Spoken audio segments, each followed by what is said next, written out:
Selanjutnya kita melihat pada analisis regresi linear. Perbedaan antara analisis regresi linear dengan analisis korelasi linear yang sudah dibahas sebelumnya. Dalam analisis regresi linear ini, kita dapat memperoleh nilai atau koefisien dari hubungan sebab akibat antara dua variabelnya. Sehingga di sini kita sudah bisa memperoleh apakah satu variabel mempengaruhi variabel lainnya atau tidak. Nah, secara singkat, analisis regresi linear merupakan salah satu metode statistika yang digunakan untuk mengetahui seberapa besar pengaruh satu atau lebih variabel independen terhadap variabel dependen. Secara umum, analisis regresi digunakan untuk memprediksi nilai variabel dependen berdasarkan nilai dari setidaknya satu variabel independen dan menjelaskan dampak perubahan variabel independen terhadap variabel dependen. Secara umum, kita bisa mendefinisikan variabel dependen adalah variabel yang ingin dijelaskan atau variabel yang dipengaruhi oleh variabel independen. Nah, variabel dependen disebut juga sebagai variabel respon, variabel terikat, variabel endogen, atau nama lainnya. Dalam literatur banyak sekali nama-nama lain dari variabel dependen. Dan untuk variabel dependen yaitu variabel yang digunakan untuk menjelaskan variabel dependen atau variabel yang mempengaruhi variabel dependen. Disebut juga dengan nama variabel tidak terikat, variabel prediktor, ataupun variabel eksogen. Atau bisa juga nama lainnya yang dapat ditemui di berbagai literatur. Pada regresi linear, hubungan antara variabel dependen yang biasanya dilambangkan dengan huruf Y dan variabel independen yang biasanya dilambangkan dengan huruf X berupa hubungan yang linear. Hubungan yang linear adalah hubungan yang membentuk suatu garis lurus. Perubahan nilai pada variabel dependen Y diasumsikan akibat perubahan nilai pada variabel dependen X. Nah, seperti ini bentuk umum dari model regresi linear dalam bentuk model populasi, sedangkan ketika sudah melakukan estimasi model dalam bentuk model yang diperoleh, koefisien dari regresinya dengan model sebagai berikut. Dalam model regresi linear, kita bisa membuat dalam bentuk model regresi linear sederhana, yaitu model regresi linear dengan satu variabel independen atau regresi linear berganda dengan lebih dari satu variabel independen. Dalam tutorial ini akan dijelaskan tentang model regresi linear sederhana. Selanjutnya akan kita lihat tutorial mengenai langkah-langkah melakukan analisis regresi linear di SPSS. Kita akan menggunakan data yang tadi kita gunakan pada analisis korelasi. Langkah pertama yang perlu dilakukan adalah melakukan uji asumsi normalitas data. Ini dilakukan pada variabel dependennya atau variabel Y-nya. Uji asumsi normalitas data ini pada tutorial kali ini kita anggap data sudah berdistribusi normal, sehingga kita langsung melakukan langkah yang berikutnya saja, yaitu membuat diagram pencar atau scatter plot. Pembuatan diagram pencar ini merupakan salah satu langkah yang cukup penting dalam analisis regresi linear, karena dengan diagram pencar kita akan bisa mengetahui apakah hubungannya linear atau tidak. Jika hubungannya linear, maka sangat cocok kita menggunakan regresi linear ini. Nah, untuk melakukan atau membuat diagram pencar, langkah yang dilakukan adalah klik Analyze.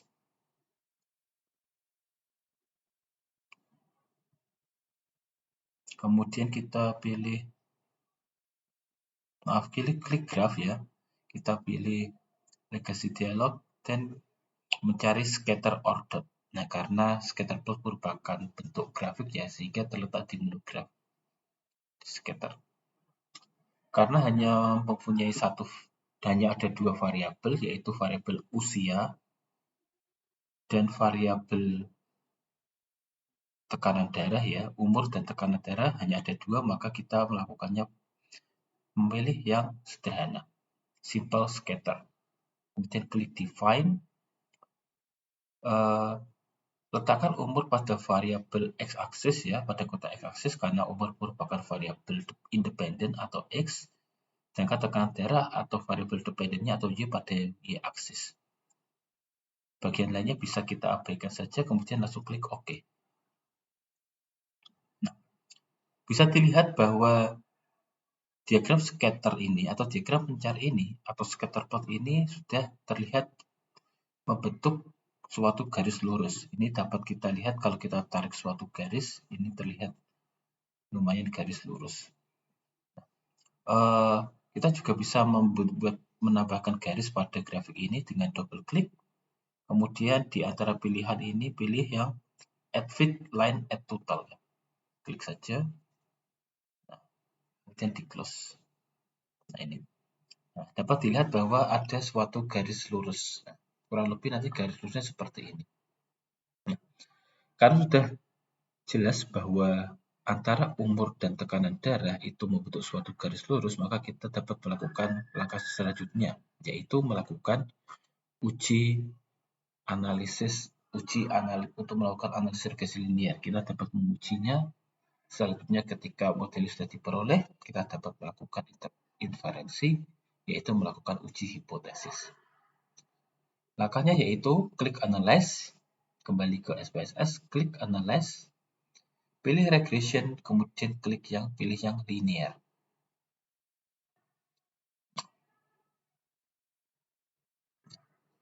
Pada bagian ini, tekanan darah karena merupakan variabel dependent, letakkan pada kotak dependent ya. Maaf ini.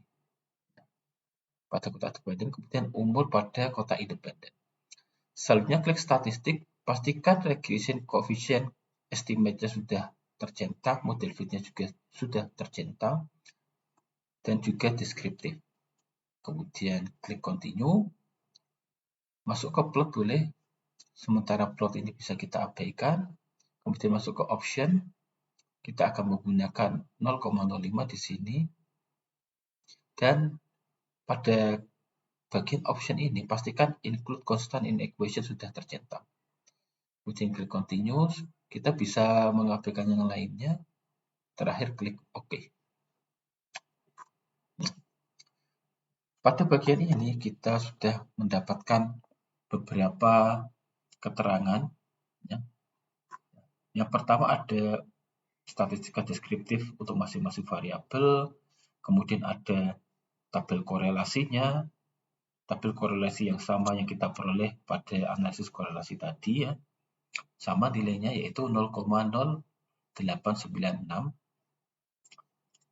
dengan signifikannya adalah 0,000. Selanjutnya adalah keterangan tentang variabel apa yang masuk ke dalam model. Di sini terlihat variabel enter ini adalah variabel independennya ada umur, kemudian variabel dependennya ada tekanan darah.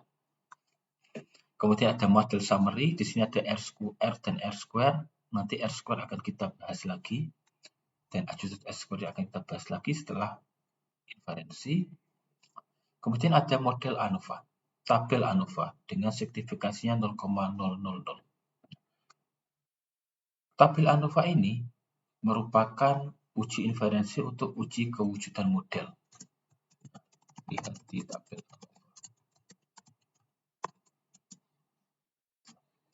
Jika signifikan, maka artinya modelnya wujud.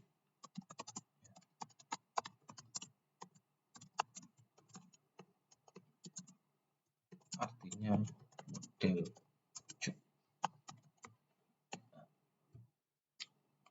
Jika modelnya wujud seperti di contoh tadi, maka kita bisa maka model regresi itu ada. Dan selanjutnya kita bisa melakukan uji koefisien regresi.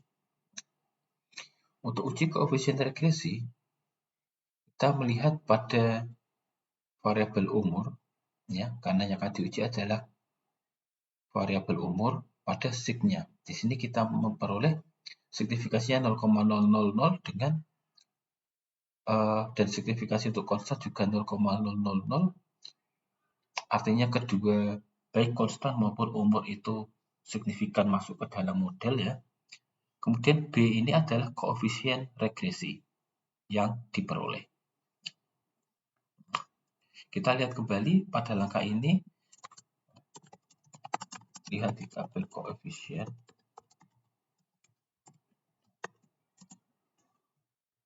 Jika signifikan artinya koefisien regresi masuk model.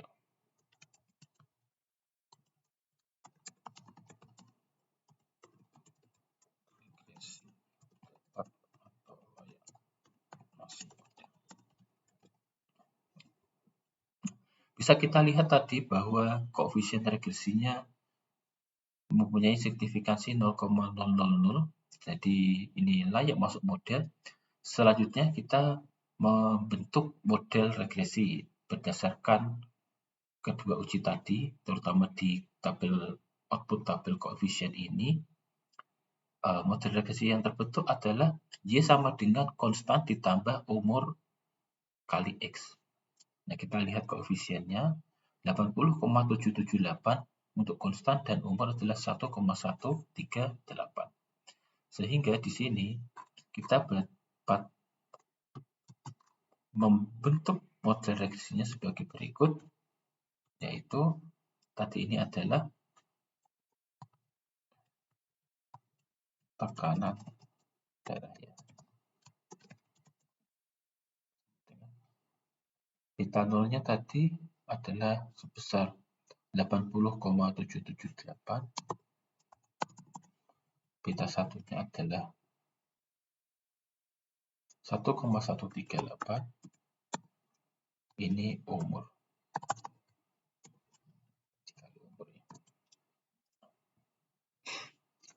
Nah, di sini memiliki arti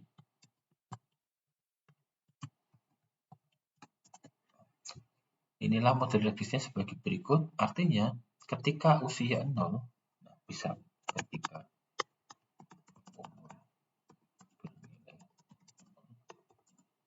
maka tekanan darah besar 80,778 plus 1,138 kali 0. Jadi sama dengan 80,778 ditambah 0 sama dengan 80,778. Demikian pula ketika Anda masukkan nanti usia 1, 2, 3, 4, 5, 6, 7, dan seterusnya.